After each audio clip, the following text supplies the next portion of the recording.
This is Focus on Your Health. It's brought to you by Kingman Regional Medical Center in historic Kingman, Arizona. I'm TG LaFredo, and this week I am coming to you from the Webb Wellness Center. My guest is Eugene Kramer. He is a personal trainer here. Hey, Eugene, welcome.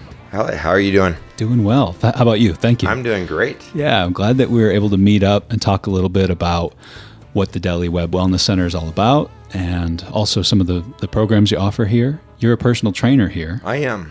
I do some classes as well. I teach a TR class, and then in the summertime I teach a youth fitness class as well, and a basketball class. And what is a TR class, by the way? It's a TRX, and what it is, it's a strap that we do body resistant weightlifting with. It was actually a strap that was designed by an ex-Marine during the first Afghanistan war, Desert Storm. And when we were over there, they didn't have a lot to work with as far as weightlifting products. So he was he took his parachute straps and designed this workout regimen with the parachute straps.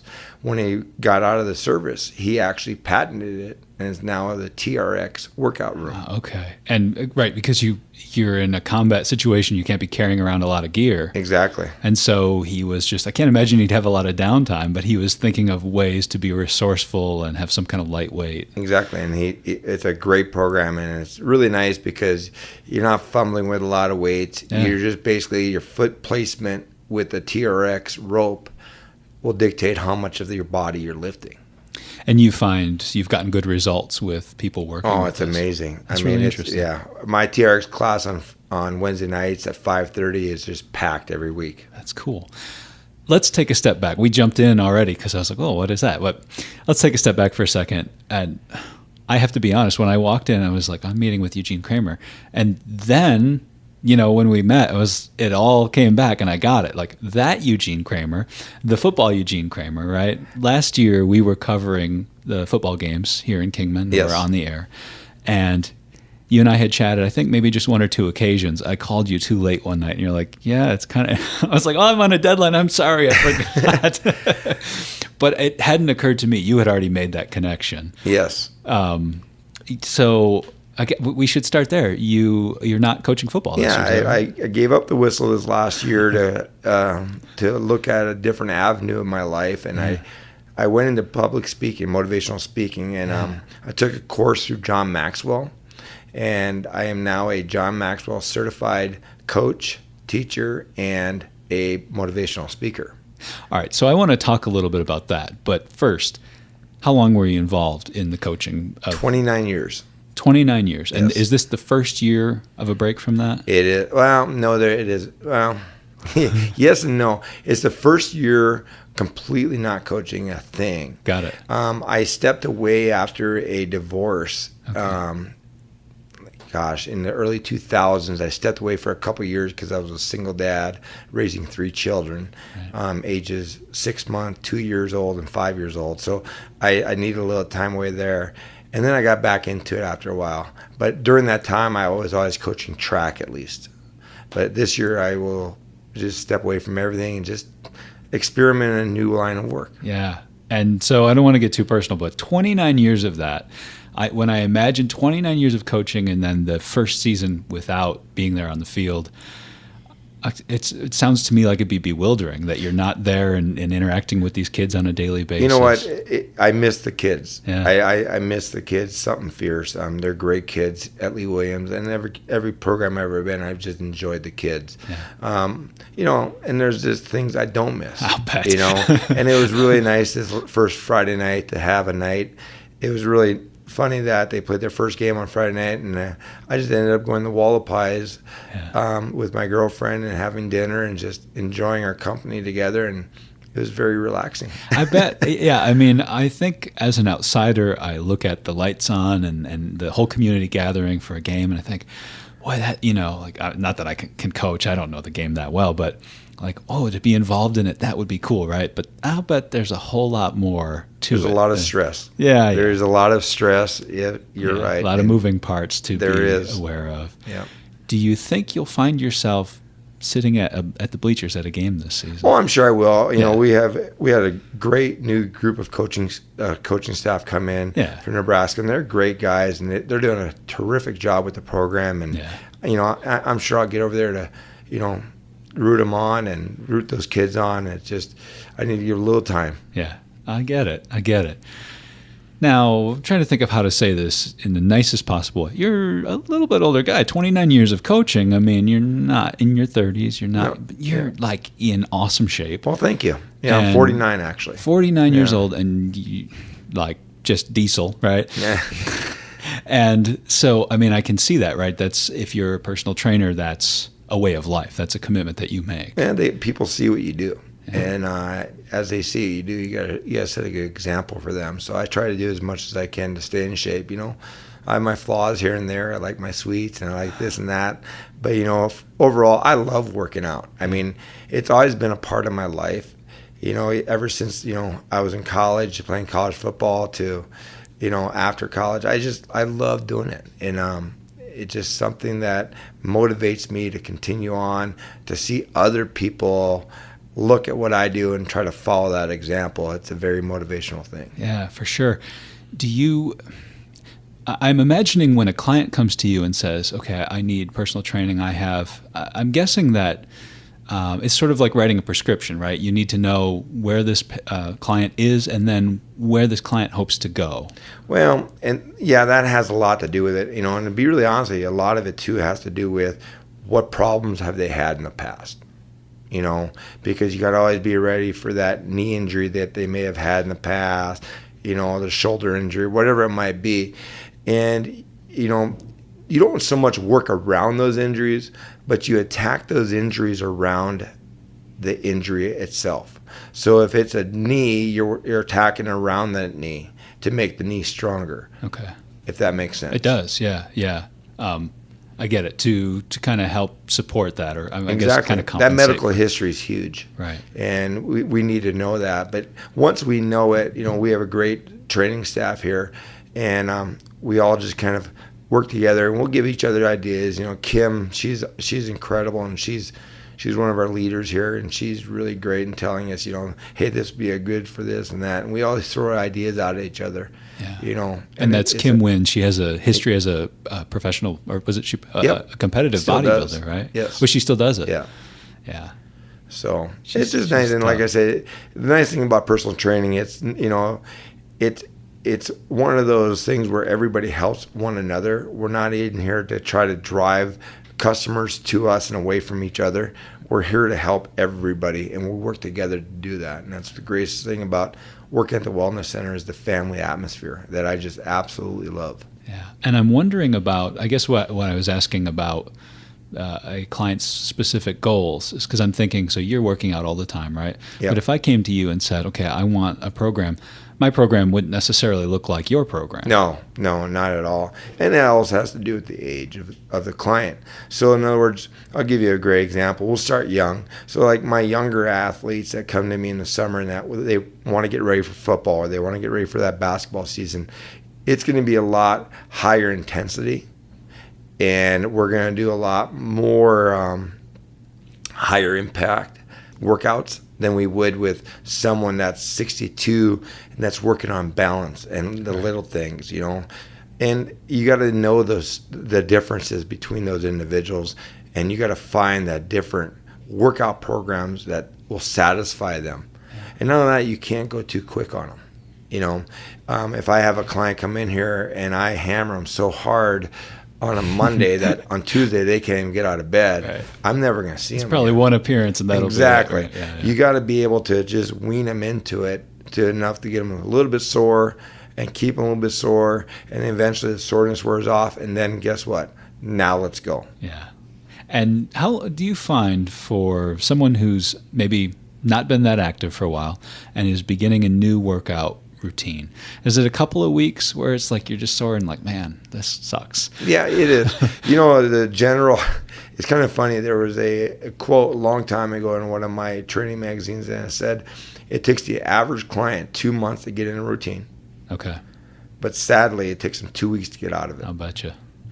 And it does. It takes about 2 months where by the time we teach you all the new things and so forth, and in those 2 months, if you stay with it and you stay active, you're not going to leave it because it becomes an addictive personality. But it's a positive addictive personality. Right. You're talking about working with younger people, right? And obviously you did that for many, many years. Yes. And it seems like I've heard a lot of talk over recent years about the sorts of stresses we put younger athletes through.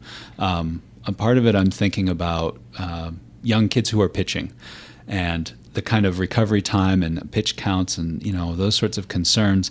They get to, if they are good enough to move on to college and even maybe pro or semi-pro levels, some of them are dealing with injuries from, at least that's what, people suspect. Well, and right? the biggest thing about that is those are usually, and not always, but a lot of times those are kids that don't work out to prevent those injuries. Also, I'm a big believer too that 3-sport athletes many times do not get as injured as those 1-sport athletes. Okay. Because you're giving that body in those other sports different muscle groups to use. If that makes sense. It does. So it's a way of life for them. It's not exactly something they do for a few months each year. And and I'm not bashing on the 1-sport athletes, but there's very few out there that say I'm going to focus on basketball that actually focus on basketball. Right. All right. They focus on basketball when November 1st hits. Right. And until February, and then they don't focus on basketball. I get it really hurts them. They're missing those conditions. They're missing that agility. And also they're missing the physical aspect of being in those other sports.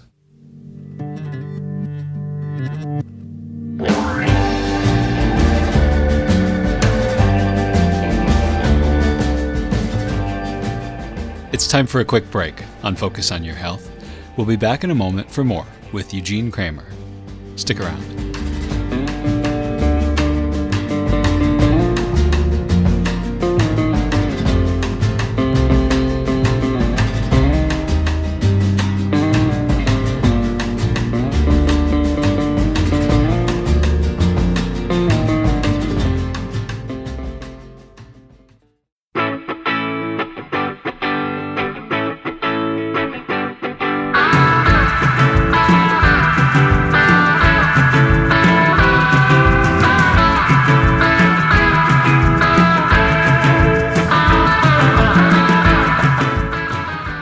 Welcome back to Focus on Your Health.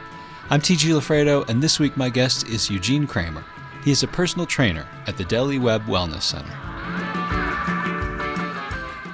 So we're talking about the way you would approach training with younger athletes, but I imagine a fair amount of your clients here at the Wellness Center are older people, like maybe, well, I don't know. You tell me. It's kind of funny. I actually have a real mixed bag of it, especially in the summer months. In the way, once school starts, then my clientele is anywhere from about 35 to 40 to 70. Wow.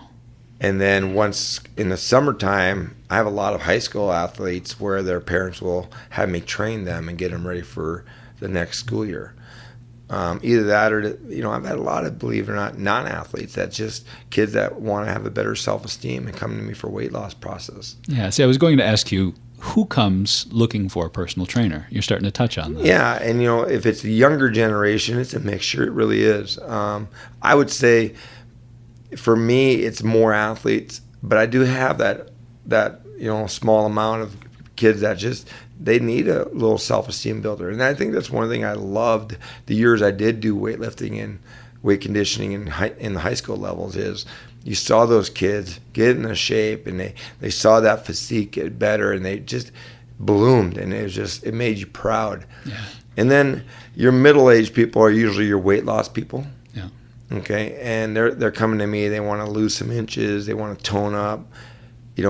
Or they just want to know how exactly to lift the weight, the proper form of lifting weights. Not getting injured. Exactly. And then my older clientele are a lot of, almost 90% of them are basing on their stability. So we do a lot of balance work with them. We do a lot of shoulder work with them and just kind of, get them their stature better. But that's where they are. What kind of stock, I'm thinking about younger athletes, right? Yes. I'm thinking, what kind of maybe stock's not the right word, but somebody's body form, somebody's shape and build. Are those real limitations to getting in and going somewhere else physically? Depending on what the sport is. Great example. Football, no, not really. Basketball, again, it is. Yeah, I'm not going to be a big rebounder if I'm 5'6" or something, right? And track, same thing. You look at the Olympics and you watch those long jumpers and triple jumpers. They got legs that never end. That's right. Same with hurdlers. Right. But then you got your distance people. Then you got the discus people who look like refrigerators. Exactly. So it's just a big difference. If I'm training a football player, we're going more bulk. Right. If I'm training a basketball player, we're not going to go bulk. We're going to do a lot more repetitions. We're going to work on a lot more agility things. Yeah. We're going to work on their shoulders, their triceps, their forearms. We're going to work on their explosion technique, with different weightlifting, power cleans. But again, we don't got a lot of weight with them. Baseball players, same situation. Yeah. So again, you got to know your client. Now, what if I'm training them for all of them? Well, it depends what part of the year they're in. Yeah. Right. If I'm getting them ready for football, that's going to be a different weightlifting session than if I'm getting them ready for basketball or baseball, right, or track. I'm thinking about the different components or the different aspects involved in training someone, and I'm thinking, okay, well, certainly there's that client's starting physical condition. Yes. And there's got to be diet's a huge factor in all of that. Diet, it really is. If you take a kid and you can work him out until he's just blue in the face, puking every day, but then if he goes afterwards and hits McDonald's, or if he eats a pizza every day for lunch, he's really defeating everything we've just worked on. Right. Between the nutrition and what you're taking in liquid-wise is huge. All right, and with the younger kids, I just really, really, really discourage them to stay away from any type of creatine. Okay. Yeah. Creatine's just a killer among those kids in high school athletics. They have certain goals in mind, and they know some people who use them, right? And it's an immediate gain, and they think in that short term, and they think that could help me reach that objective. Well, and the sad thing is, the older generation that we have, they can do it and get away with it, but they're not out there making a tackle where they could tear a bicep or they could blow the shoulder out or knee out because of the creatine and what it does in taking away the water mass in those joints. Yeah. Talk a little bit about you say you discourage athletes from doing that sort of thing. Talk a little bit about some of the repercussions of using those. Oh, I'll be really honest with you. In coaching football for so many years, I remember back in Idaho, especially when creatine first came to be a big thing. And, we had a team down there that was a rival team. And in 1 year, they probably had 12 to 15 kids tear a muscle because of the creatine use. Yeah. It's just not something you want to use if you're an active athlete. Yeah. All right, it'd be like telling a lineman to get on the Atkins diet and not have carbohydrates during a football season when that's your number one thing you have to have in your body is for that energy and that restorative energy. Right. So we're talking about I want to come back to the factors involved in, and this is not necessarily, I think this is probably an athlete or someone in training at whatever age, right? And we're talking about starting condition and goals, and diet, of course, is huge. But I gotta figure that just motivation and disposition, because that could undo any of the others, right? Motivation with us as trainers is one of the biggest things, because a lot of the people rely on us to be here because they know if we're here, they have a commitment to be here. Right. So, like all of us trainers, we got to be here 10 to 15 minutes early, greeting them at the door, waiting for them, and making sure they know hey, let's go. We're anxious. Let's go. Yeah. That excites them, and that motivates them. And there's a lot of clients. I'll jump in and do the workout with them, so they know that hey, if he's doing it with me, I can do it too. There is a lot of motivation in it, and the biggest thing is accountability. Is probably one of the biggest things of the motivation. Do you have clients where sometimes you'll be working with them and you can see that the motivation is lagging, or is it more like the people who are here are committed to it? Do you see a balance of those two? No, once they sign up, Yeah. they're ready. Yeah. But the motivation on that, once they signed up, is you being accountable, having a program ready for them, having that routine ready for them, making sure they know what they're doing. So if they leave you after 6 sessions, they can come back in here and still do workouts and know what they're doing. Yeah. That's our responsibility. Well, it occurs to me, you talk about kind of bowing out of the coaching world, and yet you haven't stopped coaching at all. No, it's just a different form of coaching. And, I just love working with people. I've always have in my lifetime. And, I love working with them and making a difference in their lives. And you said that since you've stepped aside from football, you've taken on this role and you've pursued the motivational speaking. And there's this big overlap between, among sports and personal fitness and just kind of getting somewhere in life, right? It is. You know what? It's really fun because for so many years I've instructed the youth and kind of motivated the youth. But now I get to turn that same message over to the adult world. And I've absolutely loved it. Well, talk a little bit about that experience and what you've learned through having done it. And the biggest thing about that is when I've talked to different organizations about leadership is, we talk a lot about the law of the pitcher. People see what you do.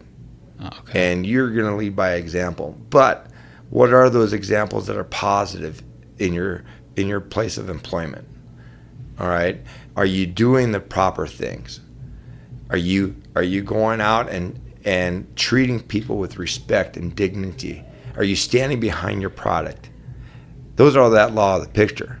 And I can tie so many different stories in that I've learned through 27 years of education from kids showing it and demonstrating that leadership at that age, that these adult figures look at it and like, you know what, if those kids could do it, I can do it. We're talking with Eugene Kramer. He is a personal trainer here at the Delhi Webb Wellness Center. We're almost done. It's gone fast. But before we call it a wrap, talk a little bit about just what is here, some of the facilities and some of the opportunities here in this building. The Webb Center, this is probably one of the best facilities I've ever worked in. I know it is, hands down. We have everything from the pool. You can do lap swimming. You can bring your family in for a little family swim. We have certain hours for that. You have the jacuzzi in there. You have the steam rooms in the bathroom, in the locker rooms you can use. And then, Don Willis, our manager, who's done just an incredible job in expanding our facility. And like I said earlier, we have the TRX room where you can do not just TRX workouts when there's no classes going on, but there's free weights in there. There's bands you can use. And then you have all your cardio equipment between ellipticals, Stairmasters, treadmills, rowing machines. And then you have machine weights to free weights to benches to other machines for weightlifting. And then you have your half-court basketball where that place is packed 24/7 with kids that will love to play basketball. There's games going on in there all the time. We have 2 racquetball courts that are just incredible. We have our aerobic room. I was going to say, don't forget Zumba, because you can hear the music going through the wall. We got Zumba. We have so many different body pump class. We have a lot of different classes that we offer that make exercising that much more fun. Yeah, and enjoying what you're doing is got to be the key, right? It is. Yeah. Enjoy life, and that's what I'm right now. I'm on cloud 9 because I'm loving what I do.